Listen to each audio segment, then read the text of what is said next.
as well, of 10 laps down from 13 yesterday. Yeah, and that's because the race start will actually be delayed by this fact that they are... There was rain overnight then, it was rather dirty on the track and things like that. It was just how tricky it was. So they now are coming to the grid. Their established positions are in the race. We'll be able to keep you up to date and let you know. Of course, there's 50 points on offer still in Misano, with a 50-point lead on everybody else if he is going to be crowned with the cup today. Riarte and Carpe. So it is possible for him to get that. Others have been rather poor. Our rider's name is Max Quiles. Yeah, that's right. And of course, Max wants to make up for yesterday's desire to win these last 3 races. I enjoy winning. I'm not going to muck around. He may have a different attitude to the day, but I don't think so.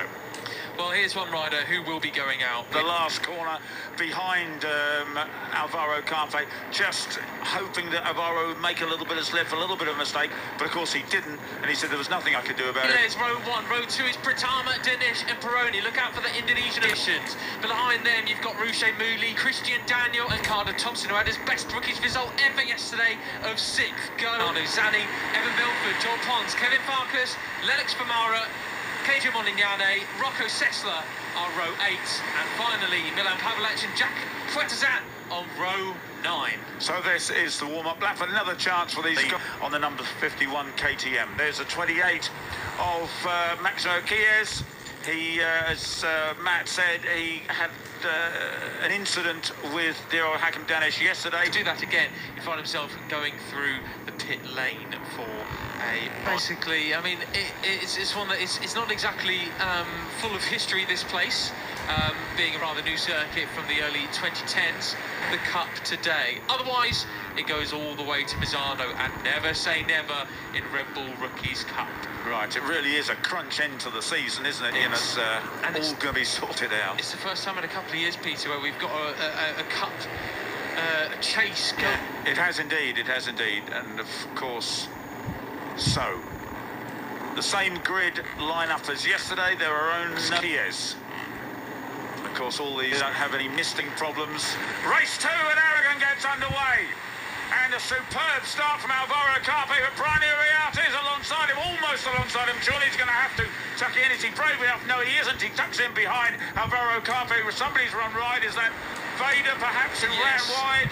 But he's managed to keep it upright, thank goodness. Start for him. Veda Pratama got really bogged down. He was so cautious. And there, Brian Uriarte looks the wrong direction. Finds Hakim going out into the lead, looking for redemption after yesterday. And very much Hakim Danish with the advantage over Brian Uriarte. Well, superb stuff. You said the Malaysians are good in the wet. Love it. They absolutely love it. There we have. I saw Ruche Mouli looking up the inside of Quiles, but he outbraked him down into the reverse corkscrew. You've got Carpe. Well, he's not exactly going out to win it right from the off here. He's clearly feeling his way round. We've got 10 very long now. That's quite a surprise from the Indonesian rider. I really thought he'd be one to watch in these sorts of conditions. Meanwhile, Christian Daniel Jr., the American, has moved up from 8th on the grid to 6th place in the race. Superb stuff from him. He didn't really have the race he wanted yesterday. But the points leader, Alvaro Carpe, just feeling his way around. Of course, he doesn't need to do anything crazy, but he did say yesterday he likes winning races. Well, we'll see what he can do Black today. Tracker rising through the ranks in the US, overtaking Max Quiles in towards turn 16, outbreaking him. Christian Daniels into 5th place. Stand up, America. And I think, you know, Max Quiles is going to be very, very frustrated with it. Pavlec, the Polish rider, I mean, they do say rain is the great leveller, and he is someone who has really struggled in his first year of Rookies Cup. He doesn't know the circuits, but look at that talent he's got there up into 8th place from the back row. Had a, you know, superb first lap, but Brian Uriarte has very much responded. Peter, look at the difference in the way that Hakim just threw that bike into the corner there in comparison to Brian Uriarte. This is a rider, he's so used to riding this sort of difficult conditions out in Malaysia, spent so much time at the Sepang International circuit. And there's a 73 of Peroni in 3rd place, and but I'm sure Brian Uriarte won't do anything too silly, I hope, in this chase of Hakim Danish, but he certainly wants to get as many points as he can over Alvaro Carpe, who's still back in 4th place. There is Veda Pratama behind Guillaume Plon there, so whereabouts are they? These are the guys who looked after his motorcycle a couple of years ago when he was Cup champion. Well, Well, we've been shouting for Christian Daniel Jr. moving up to 5th place, but he's just been overtaken by Milan. He's into 5th place now from the back row. That is absolutely incredible. And superb stuff, considering that he's, last couple of years he's been riding big super bikes, and now he's riding something completely different. He's just got into 4th, Peter. He's ahead of the 83, who's fishtailing all over the place. That is apparently a characteristic of these Pirelli wets rather than a bike issue. We found out in Moto3 yesterday. But look at this, Peter. The 44 is in 4th. Yeah, absolutely superb stuff. And you saw that fish in the slipstream, just a little bit of a buffeting sets it off. And as you say, that's a characteristic of the tyres. Nothing too much to worry about. What a mission! Look at him there, the number 44, ahead of the 83, who's fishtailing all over the place. That is apparently a characteristic of the tyres. Nothing too much to worry about. Wow, superb stuff from Christian Daniel Jr. Wow, brilliant stuff on the brakes to go past Milan Balap. Oh, they've both gone down. Carpace down. Oh my goodness! This is chasing. He's running there to pick up the bike again, but he is the points leader. He is now down. The points are just never say never in Rookies Cup. You gotta be careful. Down, and is Alvaro unsighted? Just the exact same spot. Yes, same spot there. Now, as I saw him go away up the track, his left foot was dangling, was waving around. I wonder if he lost the footrest when he went down. Well, there we go. Goodness me, Peter. Yeah, so wow, and it's clear it's a wet, cold morning here. I don't think it's actually raining, but the track conditions are not going to change significantly before the end of the race. So these guys have got used to how much grip they have. Well, I think he's the type of rider now. I mean, he's not ridden in the rain like this since he's had that enormous growth spurt.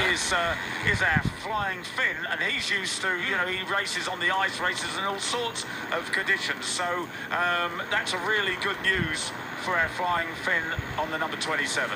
So where has Carpe rejoined? As I look for a second behind him, but that's Carpe's race over. I wonder if Uriarte has found out that his main contender is out of the running. Of course, he has pit board, so his mechanic helper can tell him that. Stauffer for the first point. It's a real shame for Christian, because that was looking to be a heck of a ride for him. Yeah, and Alvaro Carpe is right at the back, and I think he probably does have some kind of machine damage. Well, there is Milan Pavelec being stalked by Rico Salmela then. Yes, Rico, who got that first and only Rookies Cup victory here a couple of years ago. He knows exactly what it takes. That gap to Pavelec is coming down, Peter. Yeah, and Carpe lost a full almost 10. Cek regulasi 2025, walau belum cukup umur tapi Veda Ega Pratama bisa balap Moto3 tahun depan asalkan. Sebelum dibahas, maka kita dalam membahas topik ini sesuai regulasi atau aturan yang ditetapkan FIM-nya. Alhasil, bukan beropini liar ataupun berspekulasi. Kita harus punya landasan hukumnya. Dalam konteks ini, muncul pertanyaan kritis sehubungan apakah salah satu pembalap potensial tanah air tercinta Veda Ega Pratama yang tahun 2025 ini balap Junior GP, tahun pertama, dan juga Red Bull KTM Rookies Cup, tahun kedua, dapat menjalani kompetisi Moto3 musim depan, 2026. Menjadi menarik dibahas karena jika mengacu pada regulasi FIM, maka minimal pembalap Moto3 itu mutlak berusia minimal 18 tahun.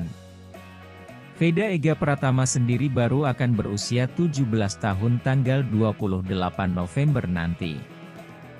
Ingat, angka wajib berumur 18 tahun tersebut dihitung setelah minimal berulang tahunnya. Lebih lanjut dipahami, bahwa ada pengecualian untuk juara hingga posisi 3 besar klasemen akhir dari gelaran FIM Junior GP dan Red Bull KTM Rookies Cup, di mana mereka diperbolehkan melakoni balap Moto3. Itu dengan catatan sudah berumur 17 tahun saat kompetisi akan dimulai. Kondisi ini tidak bisa ditawar. Wajib dipatuhi seperti yang terjadi pada Maximo Quiles yang baru bisa balap Moto3 di putaran Austin USA minggu kemarin setelah berulang tahun ke-17 tanggal 19 Maret lalu. Alhasil, jika mengacu pada konteks di atas, maka ada dua opsi jalan dari Veda Ega Pratama untuk menuju Moto3. Pertama, jika musim ini dapat menembus 3 besar klasemen akhir dari salah satu gelaran Junior GP ataupun Red Bull KTM Rookies Cup, maka tahun depan, 2026, diizinkan menjalani balap Moto3. Itu pun jika memang proyeksinya demikian dari pabrikan Astra Honda Motor, AHM, yang menaunginya. Tetapi jika memang pembalap asal Wonosari Yogyakarta tersebut tidak dapat masuk deretan 3 besar klasemen akhir dari kedua kompetisi tersebut, maka harus menunggu balap Moto3 tahun 2027. Harus bersabar dahulu ketika sudah menginjak umur 18 tahun, November 2026.